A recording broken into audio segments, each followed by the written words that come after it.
Welcome to Sports Spectrum, the sports and faith podcast that brings Jesus back into the conversation. Here's your host, Jason Romano. Welcome, everyone, to the Sports Spectrum podcast. My name is Jason Romano. Great to have you joining us on the program today. Before we get to our interview with Clinton McDonald of the Oakland Raiders and Terry Bortz, the Super Bowl breakfast director, I want to tell you about Football Sunday. FootballSunday.com is the website to go to, and this is a great way for you to engage in the gospel through the NFL on Super Bowl Sunday in your church. It's free. Everything that you need in your church is free. All you got to do is go to FootballSunday.com and sign up. You can use it as a full sermon replacement, or you can use it as a 10-minute, 15-minute, even 5-minute clip to show to your congregation at church on Super Bowl Sunday. And here's what it is. It's interviews with NFL players on their faith in Jesus. It's Case Keenum and his wife, Kimberly. It's Kirk Cousins from the Minnesota Vikings, Case, of course, with the Denver Broncos. And it's Demario Davis of the New Orleans Saints. And the whole thing is hosted by Benjamin Watson, who is the recipient of the Bart Starr Award winner in 2018, as well as being a tight end with the New Orleans Saints. You actually can hear our interview with Benjamin a couple episodes back from last week here on the podcast. And Benjamin hosts it. Drew Brees will also be featured in it. It's really a cool outreach, a great way to invite friends and family to church on Super Bowl Sunday. Our church here in Connecticut does it, Hillside Community Church. And what we do is we encourage everyone to wear their jerseys and root for their favorite NFL teams, and then come in, invite someone to come with them. Maybe it's somebody who hasn't been to church in a while, or somebody who doesn't go to church at all. And they come and they hear these stories, these very personal stories about faith and football from NFL players on Super Bowl Sunday. And it'd be pretty neat to have the guy hosting it, Benjamin Watson from the Saints, playing in the game that day. We'll have to see how that plays out. But this is what it is, FootballSunday.com. Go check it out. It's a great resource for your churches on Super Bowl Sunday, and it's all free. Today on the podcast, we talk to Clinton McDonald. Now, Clinton plays with the Oakland Raiders, and his sort of journey to the NFL was not your typical journey. He was selected in the 7th round, 249th overall pick by the Cincinnati Bengals in 2009. He played with the Bengals for 2 seasons, then came to Seattle 2011 to 2013, and he was a member of that Super Bowl winning Seattle Seahawks team, that Legion of Boom team, I should say, back in 2013 that won it all in New York City and New Jersey, beating the Denver Broncos and winning the first ever Seattle Seahawks Super Bowl championship. Clinton has a ring for being a part of that team and playing in that game.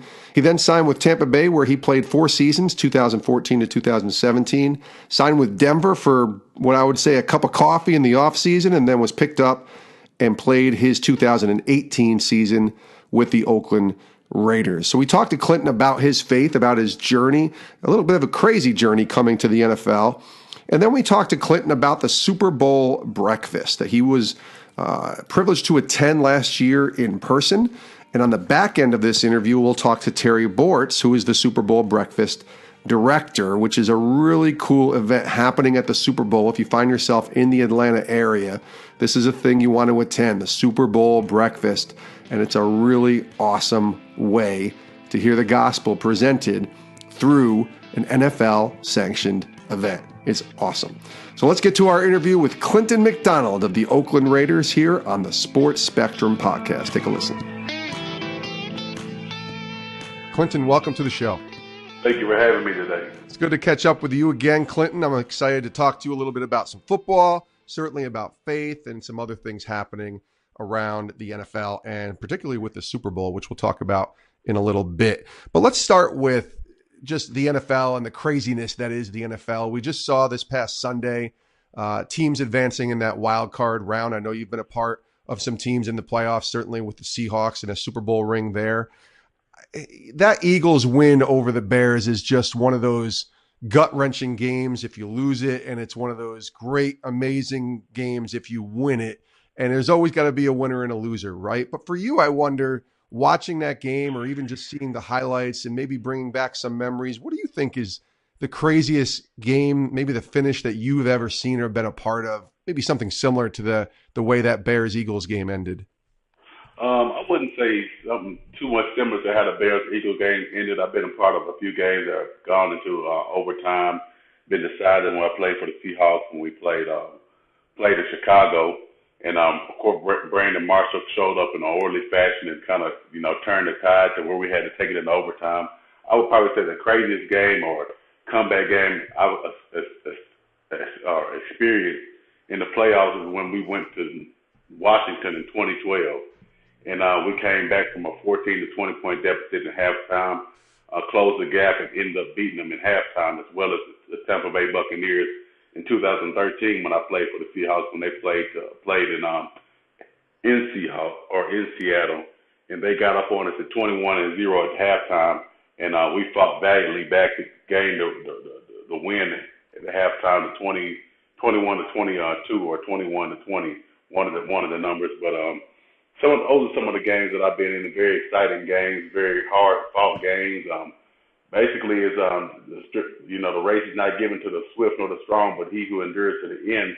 And in those games, you can really understand and experience the endurance that it takes to really meet your goal and meet your prize at the end of the day. And I know, of course, if you play long enough, you're going to be on that losing side like the Bears were as well. And I wonder and you're a man of faith, and we're going to talk about your faith journey in a bit, but I wonder from Cody Parkey's perspective, or even any of those Bears guys, when you're on that other side of losing, how hard that is to deal and to walk away with. I thought the interesting thing with Parkey was that, he was still praising God, even in the midst of missing that field goal. I don't know if you saw that. After he missed it, he actually pointed to the sky, which you don't see a lot of guys do when they lose or when something goes wrong. It's usually just when everything goes right. And then he was in that 50-yard line huddle after the game, in that prayer huddle, which is the typical NFL 50-yard line meetup and joining in prayer. Tell me about losing a game like that and being on that side of it. Man, I've never been the guy who actually lost the game or per se, like Cody did. But, that was very significant that you pointed that out, that he was still praising after the loss. So I did see the kick, and I seen right after he kicked the ball, it bounced off of one ace, hit the bottom of the ace, and, he goes through his ritual, pointing his finger up in the air, giving God the glory regardless. That's very important because, ultimately we don't decide our fate so far as if we go to the Super Bowl or not. All these things are predestined and pre-planned before our mere existence even started. One thing I kind of took with me this year was, the book has already been written. Yeah. In the sense of our position in life, what we're going to go through, the trials and tribulations, counting it all joy and things of that such, or even the high times where we have an overwhelming moment of excitement, so far as if we win the Super Bowl, we win a divisional round playoff game. Those are all times of overwhelming excitement. But, the ultimate goal for all of us is to seek the kingdom of heaven.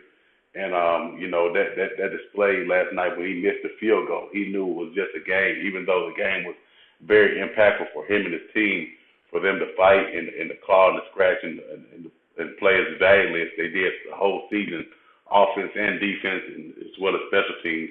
To see them go down, I had kind of high hopes for the Bears to kind of go deep into the playoffs, but I also understand what it is to be a champion and how the Philadelphia Eagles didn't want to go down without a fight. And Nick Foles in that quarterback position, along with that defense and that offensive supporting cast, have been doing a great job since Nick Foles got in that starting quarterback role.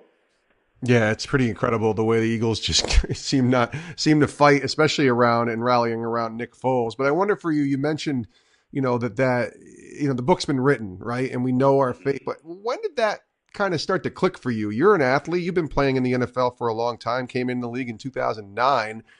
When did that click for you? Was that something that you've been kind of following along since high school and college, or is that something you had to learn as an NFL player, as a professional? I was baptized at an early age, around about 10 years old. And just like football and just like athletics or being a broadcaster or any endeavor that you take on in life, You're only as good as what you study for, and you're only as good as what you prepare yourself for. So that's no different from being a Christian or a man of faith or athlete. I'm only as good as what I can tell people that I've studied.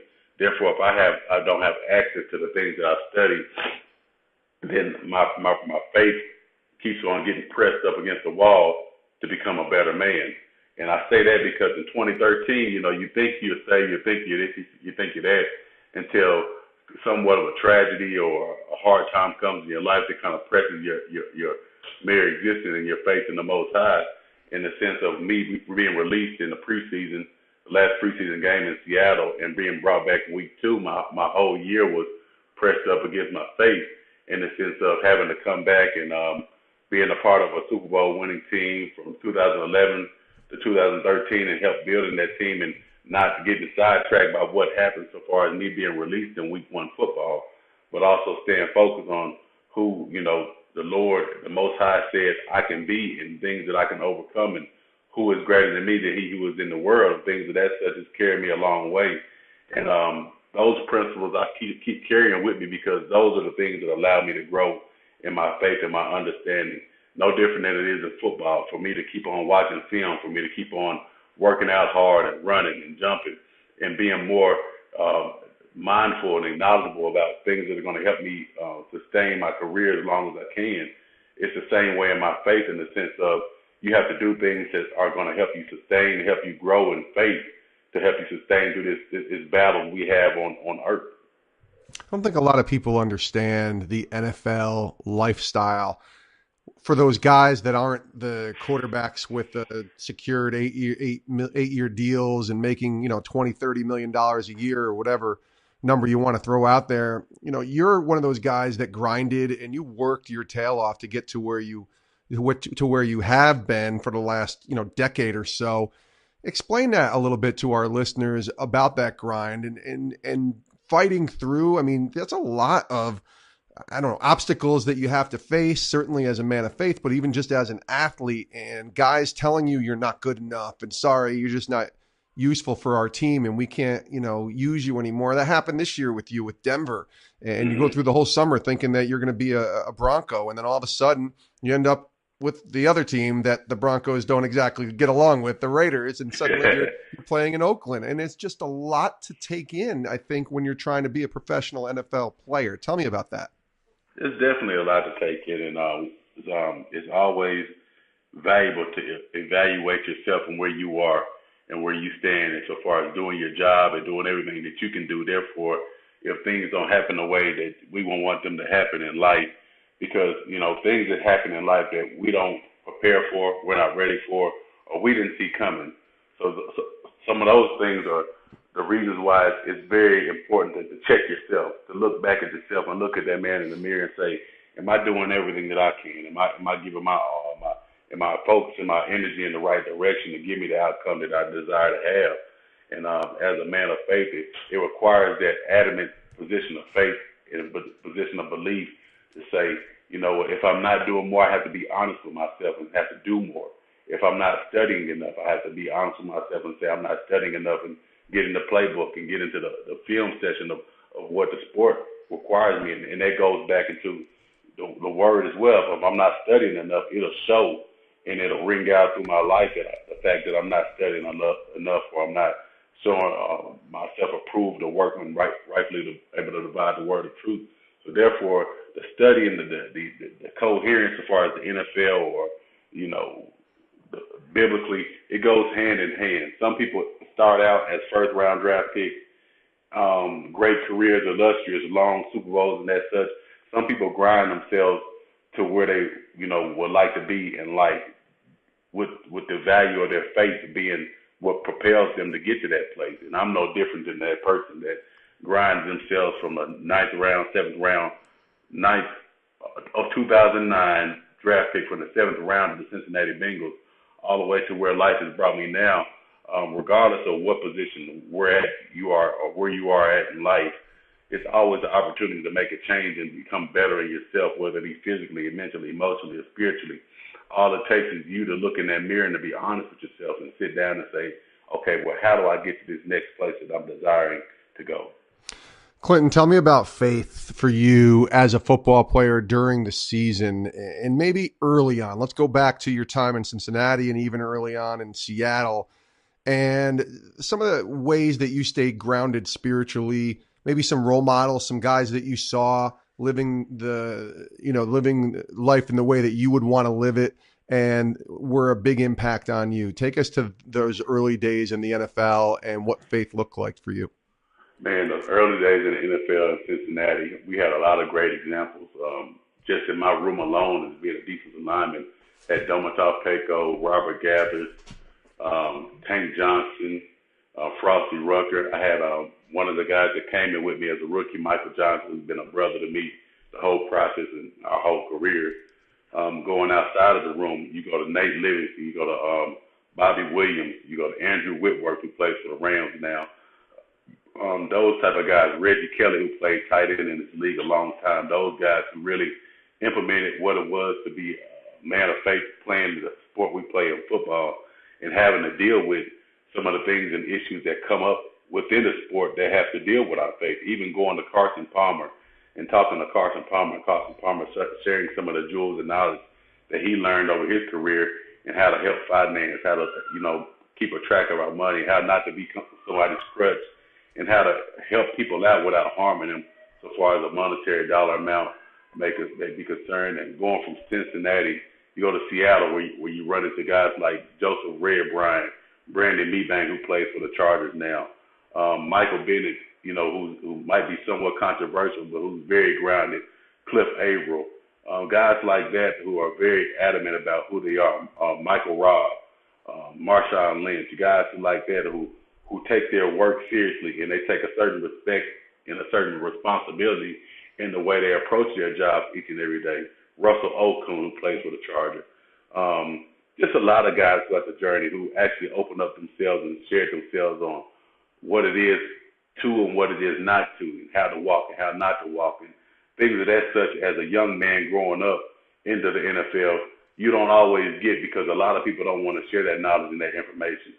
And now you're a veteran. You're that guy, right, in your early 30s who's been around for almost a decade now, and you play that role as a mentor and helping younger players. Tell me about the biggest lesson that you learned in your football career. Could be on the field or spiritually, could be finances, maybe just discipline.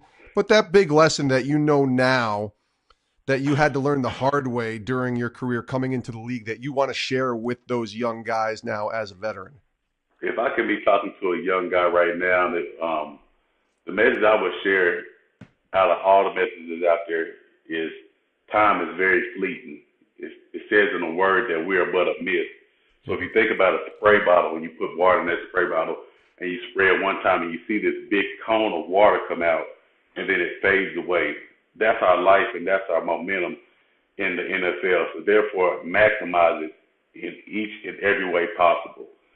You mentioned earlier that we met at Broadcast Boot Camp, and that was one of the ways I wanted to maximize my opportunity, my time in the NFL by going out and doing something other than just being on the field, working out my craft, but also working out my social craft and my social responsibility and how to present a story and how to present myself and actually how to relay a message. So I would very well carry that message to the younger guys, maximize everything that the NFL has to offer. Because you're giving your time, you're giving your effort, and you're giving somewhat of your spirit and your energy towards something that's very great. Why not leave with understanding that, knowing what the NFL has to offer and what you can offer the NFL by going out there and being of service? And one of the ways the NFL does offer opportunities for players, really, and it's for everybody, is the Super Bowl breakfast that they put on each year. And I know last year in Minneapolis, you were a part of that. You went and checked it out. And the NFL puts this on each year and hand out the Bart Starr Award winner, recognizing the player who best exemplifies outstanding character and leadership in the home, on the field, and in the community. I was there as well in Minneapolis. Benjamin Watson won it last year. He was a guest on our podcast last week. And tell me about that experience attending that breakfast for you. A breakfast, by the way, that, like I said, is open to all fans to attend in Atlanta at the Super Bowl this year. Tell me about your experience at the Super Bowl breakfast. My experience was very well received. had an opportunity to join Mr. Gray at the breakfast, and just to hear all the former guys who formerly played the game and their experiences on, what they learned during the game, what they learned after the game.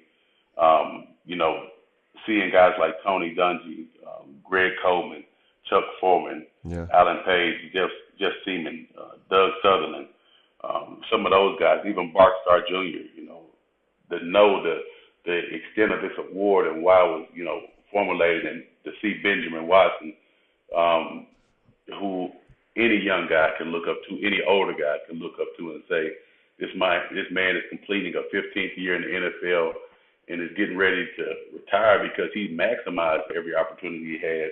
And he basically displayed what it was to be a recipient of this reward.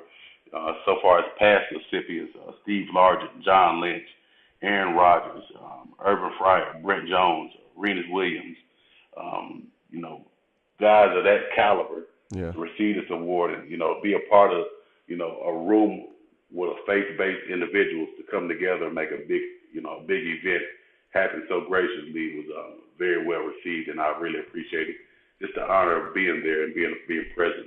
Yeah, I got to be honest with you, Clinton. I walked in there and I didn't know what to expect. I'd never been, and I certainly knew that, based upon certain people being a part of it, that there would be some kind of faith element.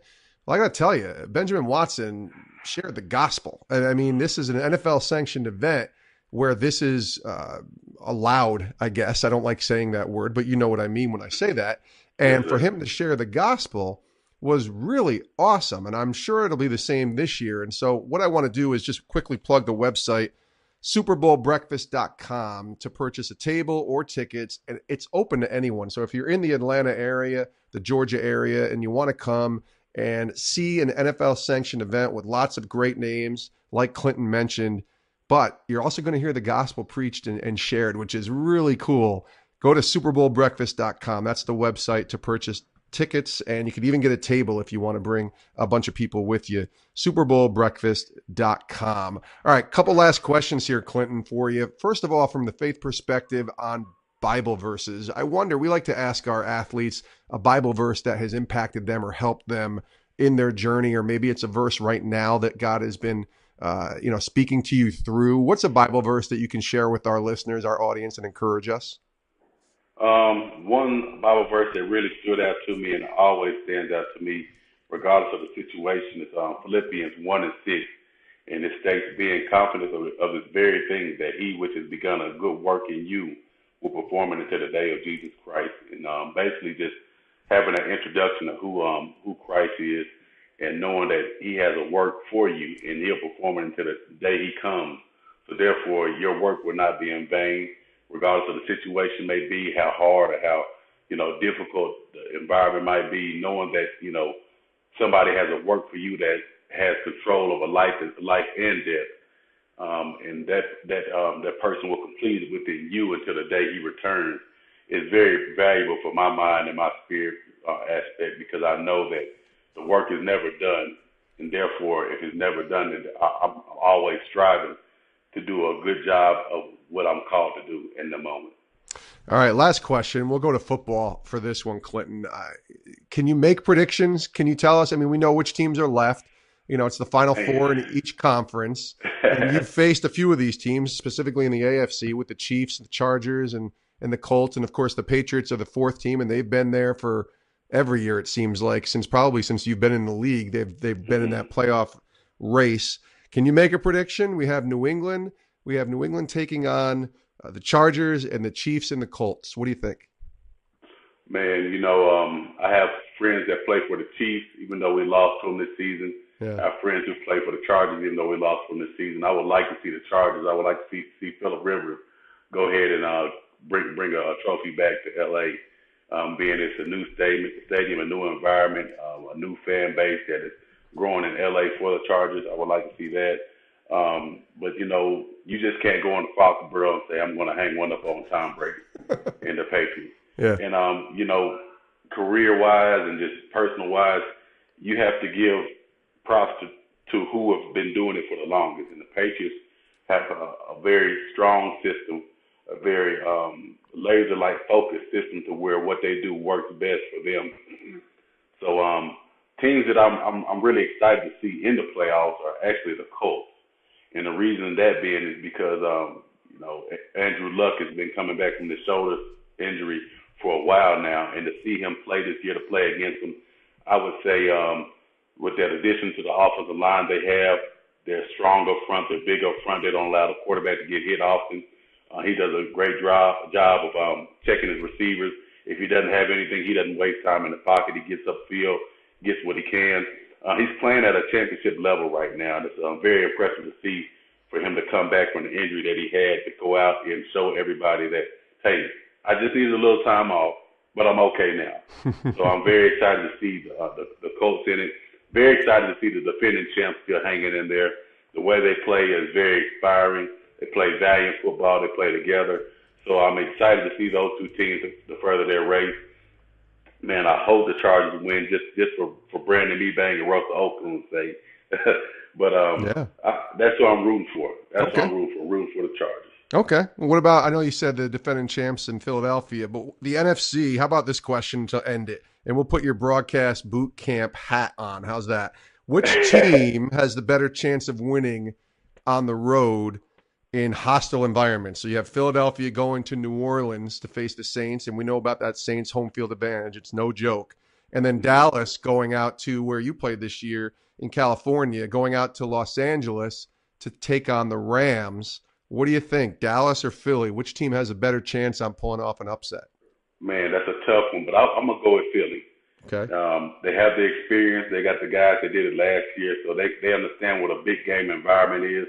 Dallas is a good team, very exciting. They came on strong defensively in the later part of the season, getting the addition of offense at wide receiver. They have a good chance, but one thing that scares me about this Rams team is the coherentness of the special teams, offense, and defense. And we all know who's on that defensive line, starting with Aaron Donald, being the head honcho for the most part at three technique, disrupting things. But they also have a strong secondary. They have a strong middle field defense in the linebackers. Their defense or their offense scores at will, though. So if this becomes a high-scoring game, I see it very difficult for the Cowboys to really stick it to them. They have a great chance to go in there because of their defense and because of the excitement and momentum that they're playing with now. But the Rams, I think they'll be ready to play. Okay. He is Clinton McDonald. Maybe we'll see him doing some analyst work in a couple of years, certainly putting that broadcast boot camp hat on. But right now he's playing in the NFL, spent 2018 with the Oakland Raiders. Clinton, we appreciate you joining us here on the podcast. Thanks so much. Thank you guys very much. Good stuff there from Clinton McDonald of the Oakland Raiders. Thanks to him for joining us on the Sports Spectrum podcast. And now we bring you another interview, a 5-minute conversation or so that we got to have with the Super Bowl breakfast director, Terry Bortz. Of course, the Super Bowl breakfast, a staple of Super Bowl week, and it's held the Saturday before Super Bowl 53 in Atlanta this year, and it's open to everybody. Anybody can go, just have to purchase tickets, and it's a pretty cool event over at the Marriott Marquis in Atlanta, Saturday, February 2nd at 8 a.m. Here's our interview with Terry Bortz to learn more about the Super Bowl breakfast. Take a listen. Terry is the director of the Super Bowl breakfast that you heard Clinton and myself referring to and talking about previously in the podcast here. We welcome Terry to the show. Welcome, Terry.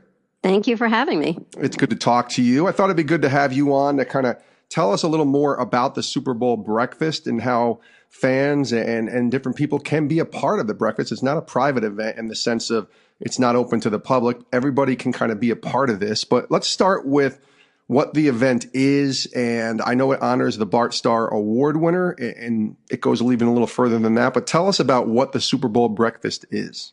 Okay, so this will be our 32nd year to host the Super Bowl breakfast in the Super Bowl city. So we're excited to be back in Atlanta. We usually have a sellout crowd of between 15 and 1,800 executives at the breakfast to hear stories from their heroes that they see on TV every week. And they'll hear stories at the Super Bowl breakfast that they won't hear anywhere else. You know, we've had really heartwarming stories, really funny stories. We start out with lots of highlights on the big screen and, you know, guys crashing into each other. And then we go into the interviews and the fun stories from the past season. that all leads into the presentation of the Bart Starr Award, which is an award given for outstanding character, integrity, and leadership on and off the field. And when we decided to do an award back in 1989, we asked Bart if we could name the award after him because he's such a man of impeccable character. He said he would be honored. And he and his wife, Cherry, were at every single breakfast from 1989 until 2014 to personally present the award. And he was very involved in the whole selection process. He loves what these guys stand for because they are men of character who are giving back to their community and really being leaders on their team. And unfortunately, in 2014, Bart had a stroke and then he wasn't able to come. So we had a problem. We had the Bart Starr Award and no Bart Starr. And so we looked around the league again and said, who could stand in for Bart Starr? And it was Tony Dungy.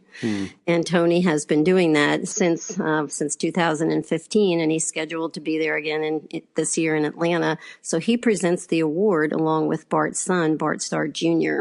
And so that's always a highlight of the event because the award is voted on by all the players in the NFL. And so you're really being voted on by your peers who know you the best. Yeah, that's the unique thing about this award. And I'm sorry to interrupt you. I know Peyton Manning, Derek Brooks, guys like Aaron Rodgers and Drew Brees have been past winners. I was privileged to go to the event last year in Minneapolis when Benjamin Watson was the winner, and it was a great event. And it is a breakfast in the morning, but it's also a celebration of the season.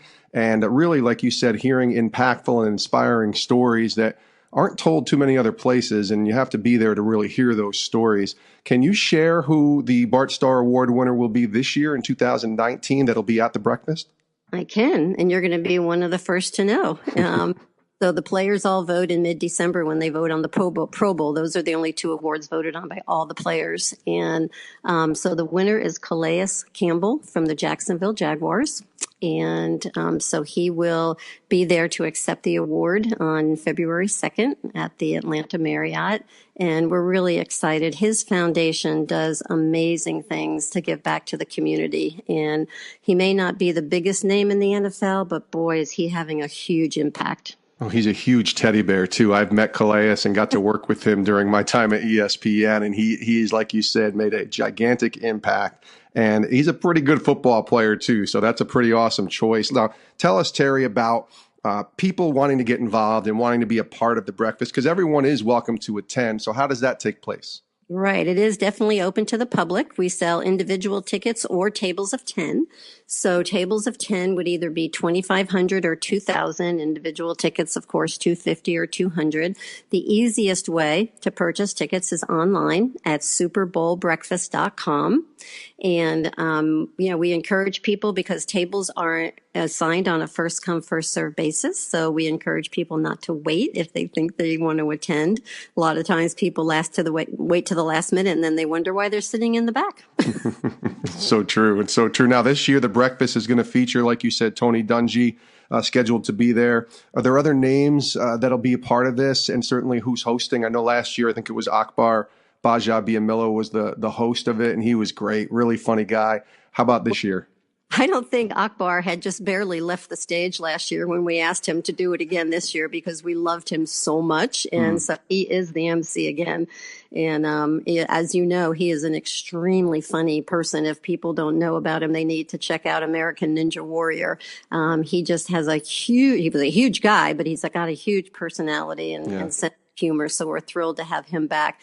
We also have Coach Dan Reeves, who coached the Falcons for years, very well loved in that community and a great coach. So Tony will actually be interviewing Dan. We have a couple of surprises up our sleeves for him. Nice. And then Anthony Munoz, for the Pro Football Hall of Fame will be there.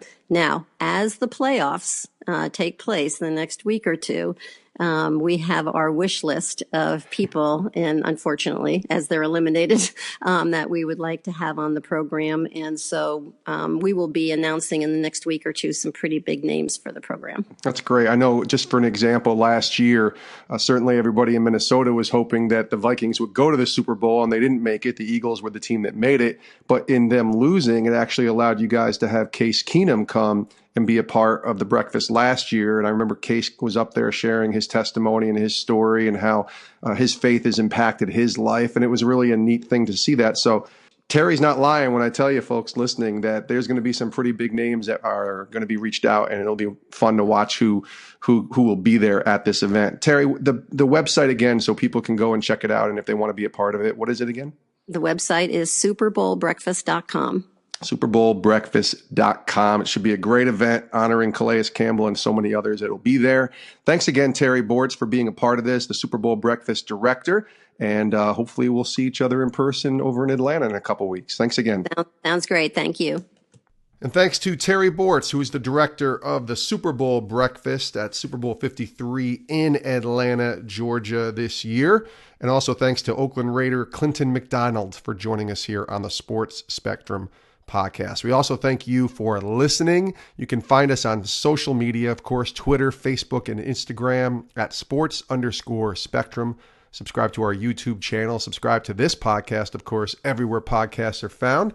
Google Play, Stitcher, Spotify, and, of course, Apple iTunes. You can email me directly, jason@sportspectrum.com, jason@sportspectrum.com, with any guest ideas or any thoughts you have on this podcast or any content regarding Sports Spectrum, whether it's our magazine, our website, videos on our YouTube channel, or, like I said, this podcast. So any ideas or thoughts you have, please email them to me, jason@sportspectrum.com. Thanks so much for listening to this episode of the Sports Spectrum podcast. Have a great rest of your day, and we'll see you next time on Sports Spectrum.